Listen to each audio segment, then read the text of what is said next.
Jojo here and welcome back to my channel. This channel is where I talk about books, movies, and occasionally talk about music.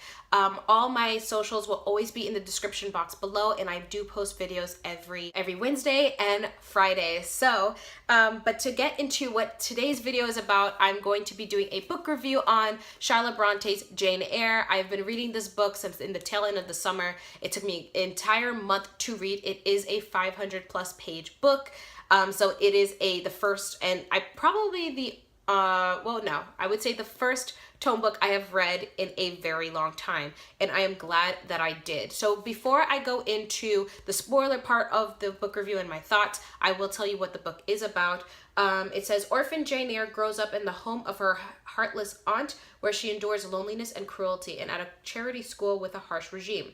This troubled childhood strengthens Jane's natural independence and spirit, which proves necessary when she takes a position as a governess in Thornfield Hall. But when she falls in love with her sardonic employer, it's torn, so the word's messed up, Rochester, the discovery of his terrible secret forces her to make a choice. Should she stay with him and live the consequences, or follow her convictions, even if it means leaving the man she loves? A novel of intense power and intrigue, Jane Eyre dazzled and shocked readers with its passionate depiction of a woman's search for equality and freedom. So there is, that is a lot, but that is the basis of what the book is about. I'm sure there are so many adaptations of this novel, and it is a very popular book. It is set, I believe it was written during the Victorian or Edwardian period in England, and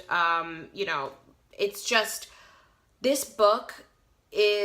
story was literally the story that launched me into falling in love with literature. I read it the first time when I was in second grade, the Great Illustrated Classics version of this book, and it was the first romance I ever read, and I just fell in love with it. And so it feels good to, that I was able to, at my age of 21, to go back and reread the original and just fall in love with Jane Eyre again.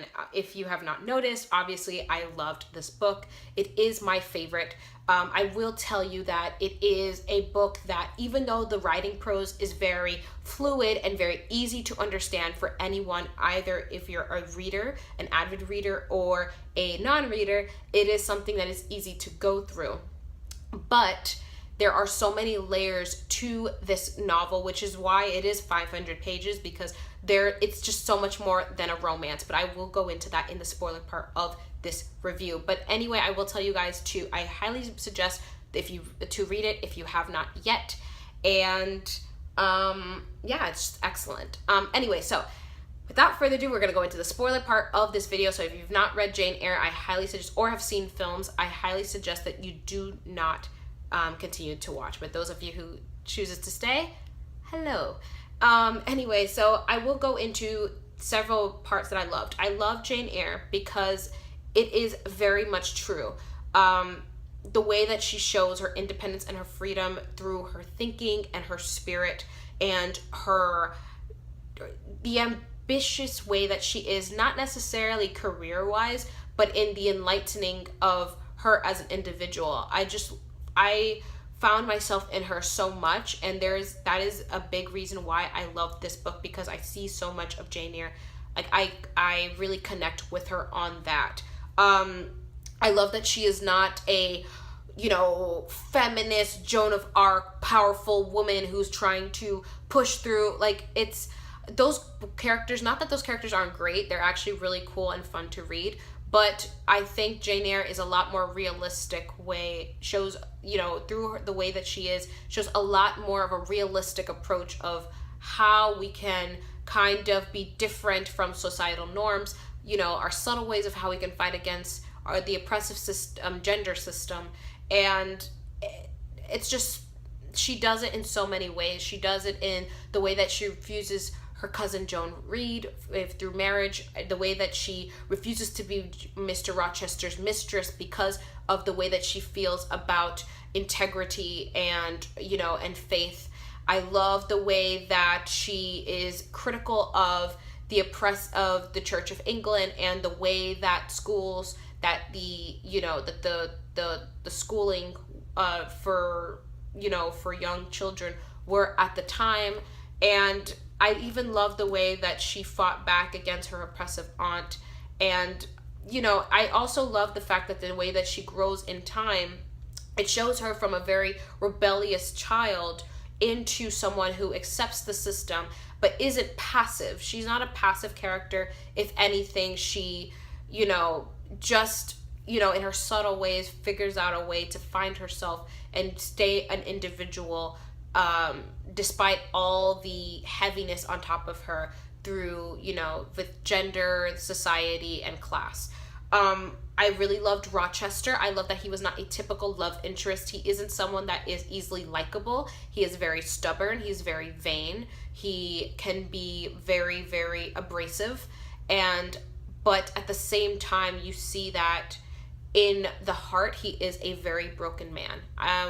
He is a big reason why I think this book is very polarizing. Not a lot of people like him. He is, like I said, very controversial, but he's just very realistic as a character. There are so many, I have met many guys that are like Rochester, and but they do have really great qualities, and it's what makes them human. And so Charlotte Brontë has this gift of understanding the human nature and understanding people, and she really made Jane Eyre and Mr. Rochester come to life in this book. Like I said before, I do love the writing prose. I love how vivid it is. I love the vocabulary that I've learned. I learned so many words in this book. It's insane. I even love the way that she describes the landscape. I saw the Moorish England in my head. I felt the coldness. I felt the dew from the grass. I felt the overwhelming cloudiness of the sky. I just felt everything, and I was really immersed into the world of Jane Eyre. So I really suggest that you guys read this book if you have not read it already. It is an amazing, amazing novel. And there are a lot of historical context in this, so if you do want to even enrich your reading even more, I would suggest maybe doing a little bit of research on Charlotte Brontë and the time that she lived in, and you can see that how Charlotte also pushed a lot of her own opinions through Jane Eyre, and kind of Jane Eyre was this literary manifestation of Charlotte Brontë.